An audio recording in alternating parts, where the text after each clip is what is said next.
Alrededor de 1.200 costarricenses son diagnosticadas con cáncer de mama cada año. Los tratamientos cada vez son más efectivos y la tasa de supervivencia sí es mucho mayor. Estudios recientes revelan que el 70% de personas que sufrimos cáncer entre los 20 y los 45 años tenemos aún más temor de que vuelva del que tienen las personas mayores. Y como sobreviviente de cáncer les puedo decir, señoras, que conozco todos los días a ese fantasma de que la enfermedad vuelva.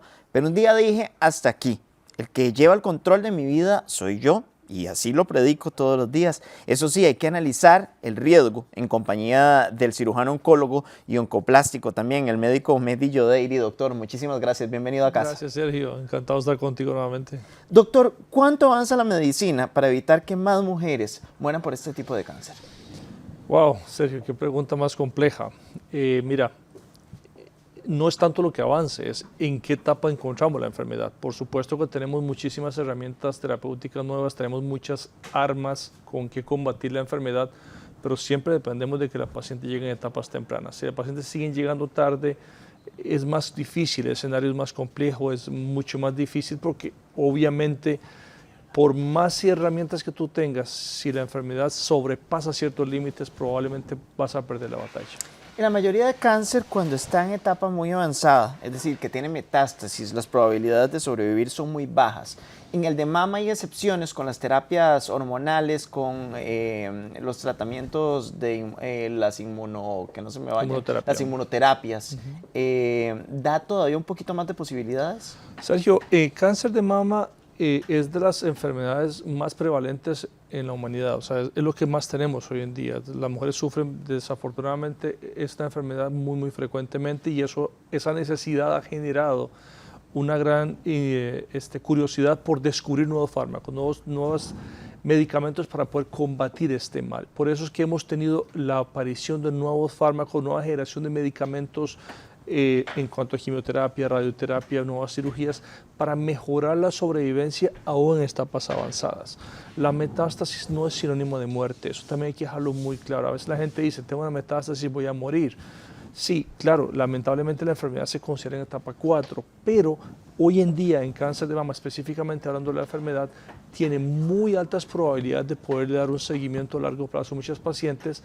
Sí que se considera una enfermedad no curable cuando esté en etapa 4, pero no quiere decir que la paciente tenga una sentencia de muerte inmediata.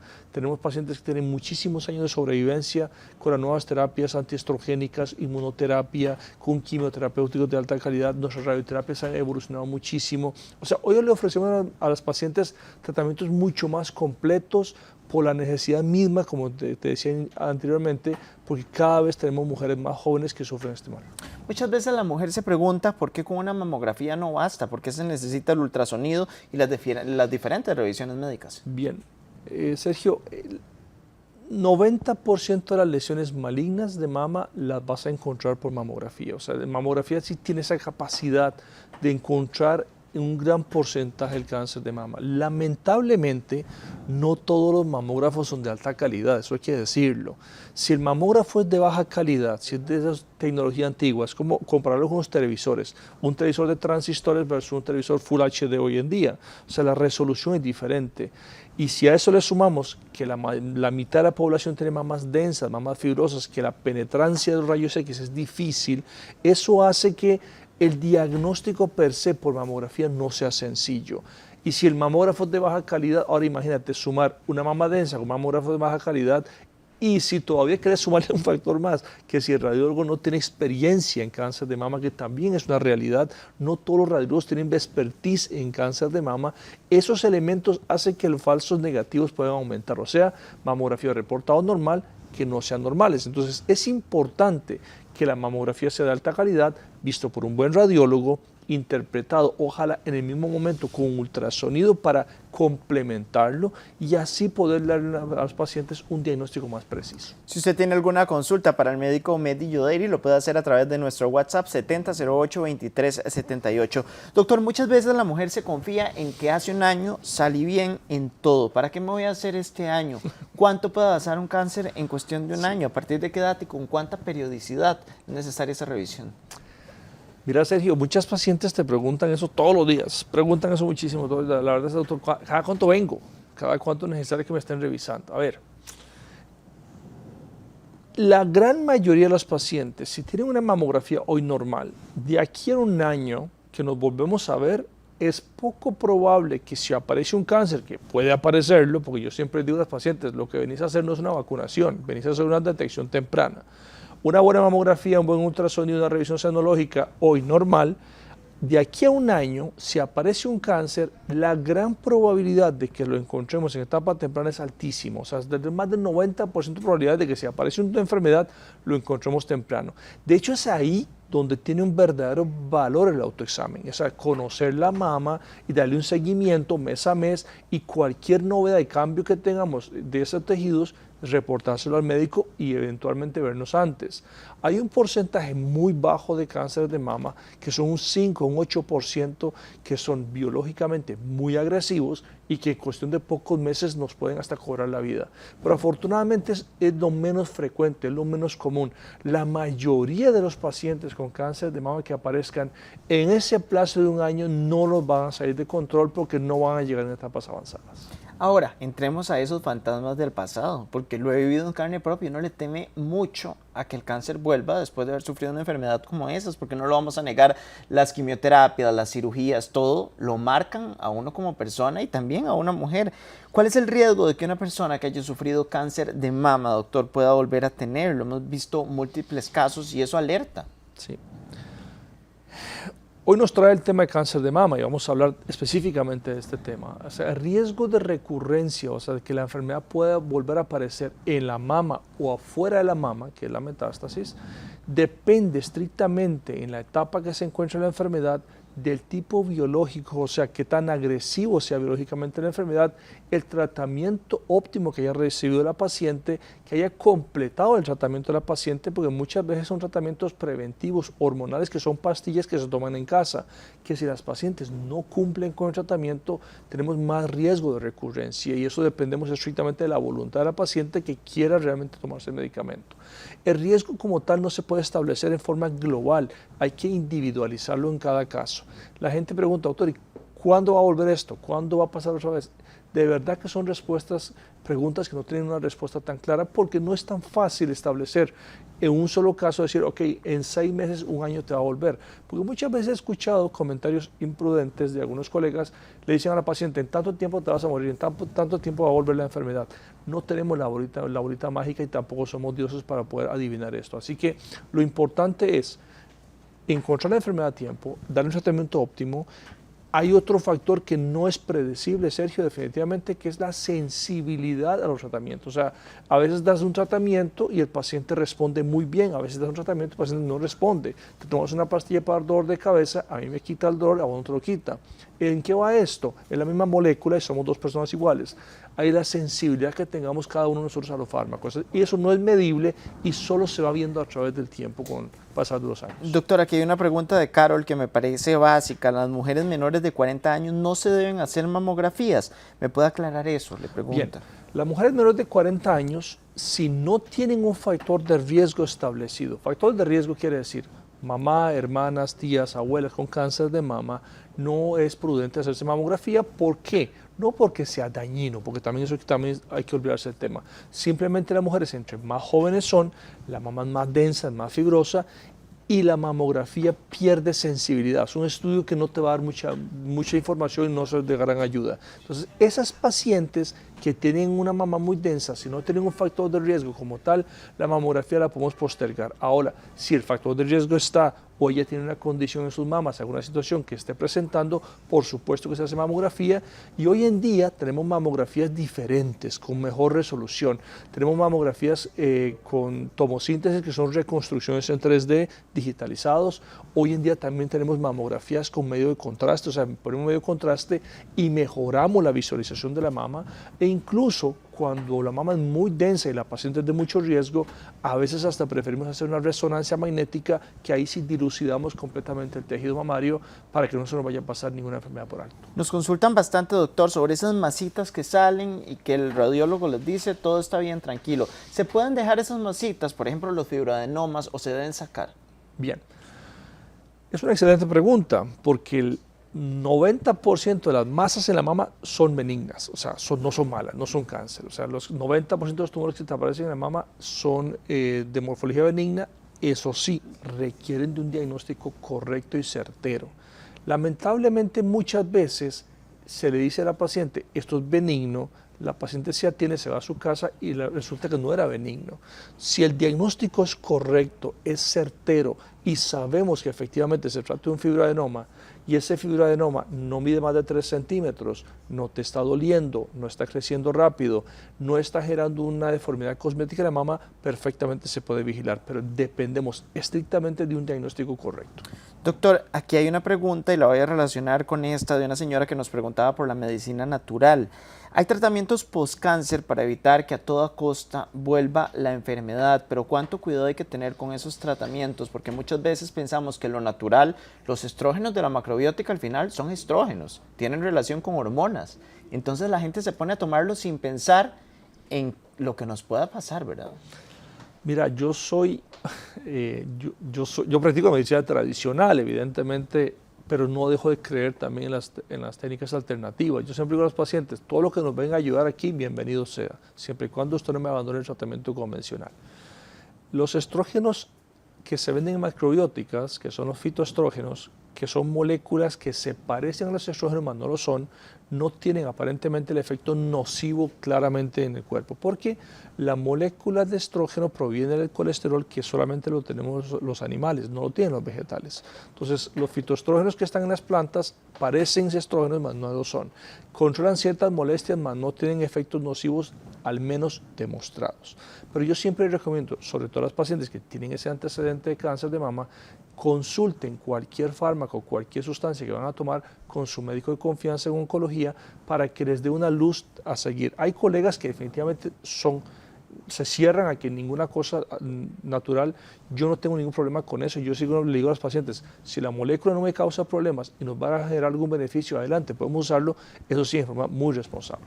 Se lo digo como paciente oncológico, doctor, cuando uno ve que el cáncer le vuelve a otra persona, comienza una ansiedad, y usted lo sabe, atiende a personas con cáncer todos los días, comienza una ansiedad, un estrés, un fantasma del pasado que uno carga todos los días. Uno tiene que aprender que el control de la vida lo tiene Dios para quienes somos creyentes, pero también debe aprender que hay que realizarse chequeos. Cuando a uno el doctor le dice no tiene que vivir tan estresado, ¿cuánto pueden influir estos temores de que la enfermedad regrese? Esta ansiedad, ¿cuánto influyen esas hormonas que liberamos en la formación de un futuro cáncer? Sergio, yo escuché una palabra de una paciente hace unos años y nunca se me olvida. Mi mamá también tuvo cáncer y falleció por un cáncer, lamentablemente hace unos años. La paciente me decía, doctora, hay una nube negra que me persigue todo el día y no me deja ver el sol. Esa nube me persigue todo el día, esa nube negra la tengo encima de mi cabeza. Después, cuando mi mamá tuvo la enfermedad, yo lo entendí. Yo sentía esa nube que nos perseguía. Esa nube es la zozobra, la ansiedad, que estás esperando que en cualquier momento te sorprenda la enfermedad. Lamentablemente, es algo con lo que tenemos que aprender a vivir. Y eso depende mucho del autocontrol. Por eso es que los grupos oncológicos son grupos multidisciplinarios en los cuales intervienen múltiples profesionales que nos pueden ayudar a mejorar estas partes. Por supuesto que mucho depende de mi actitud, de mi forma de ver las cosas. En oncología la palabra imposible no existe. Nos dicen que no hables de curación, hablemos de remisión. Remisión quiere decir que un paciente libre de enfermedad, esa remisión puede ser para siempre, o sea, usted puede decir que la enfermedad nunca más le vuelva. Como te digo, depende de múltiples factores como te mencioné. Pero lo que tienes que hacer es aprender a vivir y a valorar tu vida en cada instante. Yo tengo una historia sumamente triste y para mí fue muy llamativo de una paciente con cáncer de mama que estaba muy preocupado que si ella faltaba, ¿qué iba a pasar con el esposo? Que el esposo no iba a ser capaz de sobrevivir sin ella. Y esa preocupación era constante y a diario. Ella no estaba preocupada por ella, estaba preocupada por él. En un día me llama una madrugada llorando y yo, ¿qué pasó? El señor amaneció muerto. Un infarto y se murió. Nadie se muere la víspera. La persona que se supone en esa familia tenía más riesgo de morir era ella. Y resulta que llevamos muchos años, ahí afortunadamente ella está ahí, y el señor desafortunadamente murió por un infarto. Así que angustiarnos, sufrir por cosas que no podemos controlar, que no podemos cambiar, que no podemos modificar, simplemente es generar estrés. El estrés es el detonante de muchos males en nuestro cuerpo. Nosotros liberamos una serie de hormonas que nos generan más problemas que beneficios. El exceso de cortisol y de catecolaminas en nuestro cuerpo que se liberan por la tensión, por la preocupación, por el estrés, por esa angustia, no deja de ser nocivo. No solo es causante de probablemente algunas enfermedades oncológicas, sino una serie de inconvenientes en nuestro cuerpo que si sumas todo eso, termina siendo algo nefasto para tu cuerpo. Hay teorías, hay estudios que dicen que los pacientes que han tenido una vida un poco más compleja, más traumática, menos sencilla, con más tensión y más preocupación, son más propensas a tener cáncer. Entonces son cosas que no puedes dejar de creerlo porque he hecho, es algo muy genuino, comparación de pacientes que tengo y veo las historias de cáncer en mujeres que tengo con cáncer de mama específicamente, y muchas de ellas tienen ese factor en común, que no han tenido una vida fácil probablemente. No queriendo decir con eso que el que vive relajado, que todo le resbala, tampoco se va a enfermar, pero esto es una enfermedad multifactorial, o sea, hay muchos elementos que si se suman nos pueden llevar a ese factor común.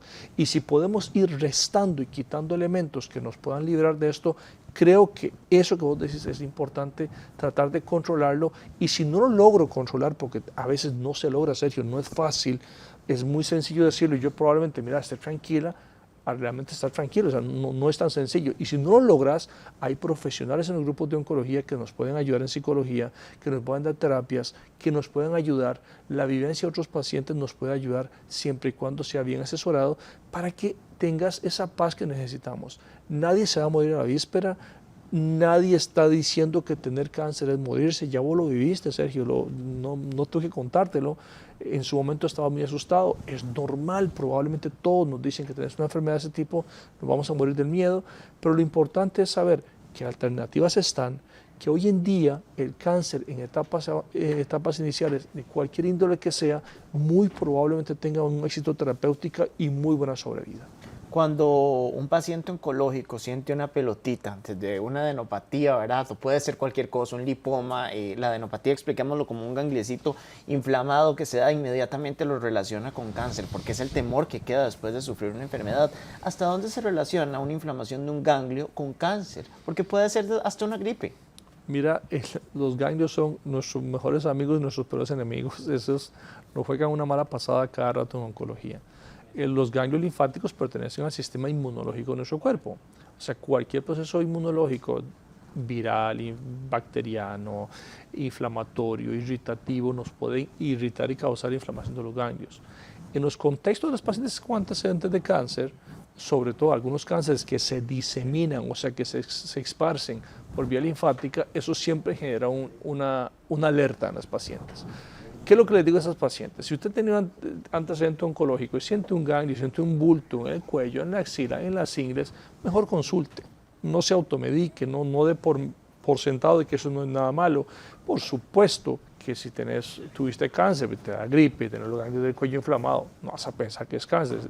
Pensando de forma lógica y sencilla, es probablemente tu cuadro gripal. Entonces, lo que tienes que hacer es una correlación, y si hay una persistencia de una pelotita que no se está quitando, la recomendación es buscar tu oncólogo. Doctor, aquí nos consultan mucho sobre esas personas que les dicen, tiene una pelotita, no es maligna, entonces no hay que sacarla. Volvemos a ese punto. ¿Toda pelotita se debe sacar o hay algunas que sí pueden permanecer? No, de hecho que no, Sergio. 90% de las lesiones de la mama son benignas y no se operan. Por favor, eso tengan mucho cuidado. Ayer me llegó una paciente diciendo que la van a operar porque tiene un quiste en la mama. Por Dios, un quiste es una burbuja de agua en la mama. Eso no se opera nunca. Me dice, doctor, es que me lo tienen que sacar porque dicen que se va a hacer cáncer. Cuidado.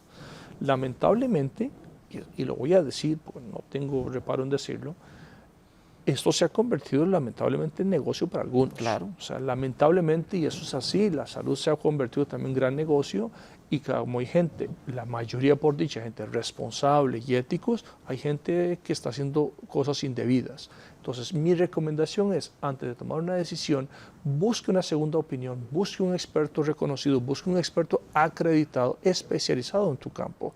Si tienes un problema oftalmológico, se te pican los ojos, te están ayudando los ojos, no me tienes que buscar a mí, tienes que buscar a un oftalmólogo.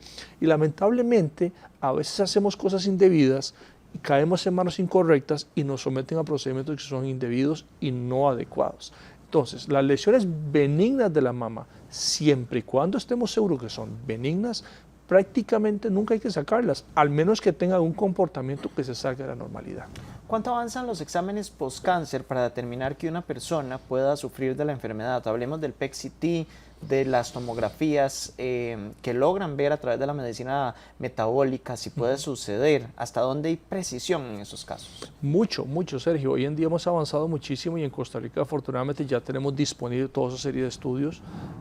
Se acaba de inaugurar otro centro en la Universidad de Costa Rica de estudios de PET-CT, que son estudios metabólicos que detectan actividad microscópica donde se está empezando a desarrollarse la enfermedad, aun cuando por imágenes no lo podemos ver. O sea, hay mucha precisión. Afortunadamente tenemos disponible, la institución también está implementando sus estudios de ese tipo para mejorar la situación. Tenemos mejores resonadores, tenemos mejores tags, o sea, tenemos mucho mejor tecnología cada vez más. Faltan algunas cosas, obviamente, para mejorarlo. Ya estamos hablando de biopsias líquidas, o sea, tomar una muestra de sangre y buscar un ADN del tumor para encontrarlo, aun cuando ni siquiera se ha manifestado la enfermedad. O sea, tenemos muchas posibilidades de encontrar enfermedades, aun cuando no ha formado el bulto, la masa. Ahí es donde nosotros probablemente vamos a poder incidir muy importantemente en la sobrevida de los pacientes, porque en esas fases podemos tener altas probabilidades de llevar a la paciente a un buen puerto y muy seguro probablemente. Doctor, muchas veces los cánceres se diagnostican en etapa inicial. Le pongo mi caso, fue diagnosticado en etapa inicial y me acuerdo muy bien las palabras del oncólogo. O se pone la quimioterapia y tiene 40% más de posibilidades que vuelva, o se la pone y tiene 2% de posibilidades. ¿Hasta dónde hay que perderle ese miedo a la quimioterapia y saber que nos puede contribuir? Porque solo pensamos en que se nos va a caer el pelo, que destruye un montón de células. Sí es cierto, no lo vamos a quitar, pero también nos puede prevenir de la aparición de la enfermedad a futuro. Sergio, la quimioterapia se ha satanizado muchísimo y eso es una gran verdad. A ver, hemos evolucionado muchísimo en los fármacos. Lo que más ha evolucionado en cáncer de mama probablemente o en cáncer en general ha sido la aparición de nuevos fármacos. Yo lo comparo así. Antes disparábamos con una escopeta, matábamos un pato y matábamos un montón de pájaros que no queríamos matar, pero lamentablemente lo que teníamos. Hoy tenemos unas armas de altísima precisión, o sea, tiramos al objetivo que andamos buscando sin lastimar a otras partes. Eso quiere decir que cada vez minimizamos mucho menos los riesgos adversos de la quimioterapia y son tratamientos dirigidos al órgano blanco que nos interesa destruir o a la célula que necesitamos destruir. Y eso minimiza los riesgos de efectos adversos. Por supuesto, siempre va a tener efectos adversos porque son medicamentos bastante complejos. Pero hay tumores, específicamente hay tumores en el cuerpo humano que son muy dependientes de la quimioterapia. Hay enfermedades que dependen de una buena cirugía, por ejemplo, básicamente, pero en cáncer de mama hay subtipos biológicos específicamente que son muy sensibles a la quimioterapia y los pacientes que reciben la quimioterapia tienen un grandísimo beneficio y mucho mayor probabilidad de sobrevivir de la enfermedad. En el caso tuyo, por lo que tuviste, también era una enfermedad muy dependiente de la quimioterapia y estás contando la historia justamente por lo que recibiste. Por supuesto, nadie quiere recibir quimioterapia, a todos nos da pavor recibir quimioterapia, no es algo agradable. Yo siempre le digo al paciente, mira, no es lo que estoy deseando administrarte, pero esto es la necesidad, eso es lo que necesitamos, y si de esto depende estar bien, eso es un sacrificio muy pequeño para estar mucho mejor. En ellas, obviamente, el perder el cabello es un luto enorme, o sea, para nosotros, yo que estoy acostumbrado a ser pelón, no me importa, pero para un hombre perder el cabello no es un gran problema, se recupera y listo.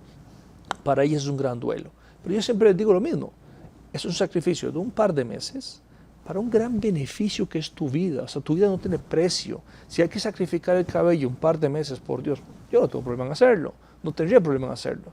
Pero obviamente hay que llevarlas a entender ese proceso para que puedan digerir eso y aún así a veces tenemos que darles un apoyo psicológico a la par de nosotros concomitantemente y como le digo yo, llevar a la paciente abrazada en ese proceso para que pueda sobrellevar este problema. Doctor, sabemos que la caja, ya para ir finalizando, tiene muy buena atención. Aquí nos comentan muchas personas que están en lista de espera. ¿Cuándo la persona debe correr si lo ponen en una lista de espera y hacer lo imposible por ir a la medicina privada? Hijo de Dios, Sergio, qué pregunta más complicada me estás haciendo. Yo trabajé muchísimos años en la caja. Es una grandísima institución que ha sido pilar de este país. O sea, el desarrollo de Costa Rica depende mucho de lo que ha hecho la Caja por muchísimos años.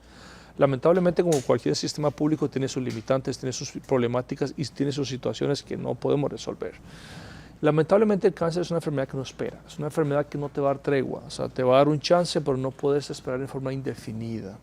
Yo le digo a los pacientes que el tiempo de espera, los estudios que existen en el mundo, hay estudios realizados al respecto, que cada mes que pase de tu diagnóstico, tu pronóstico puede cambiar.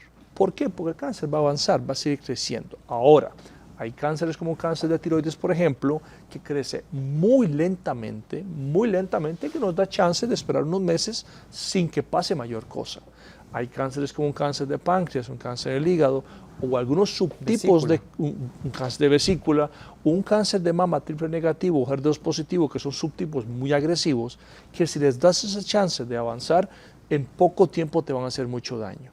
Como usted no sabe mucho de los subtipos de enfermedad y lo que realmente pasa, yo pensaría que lo ideal sería que las pacientes sean resueltas un poco en un periodo corto plazo.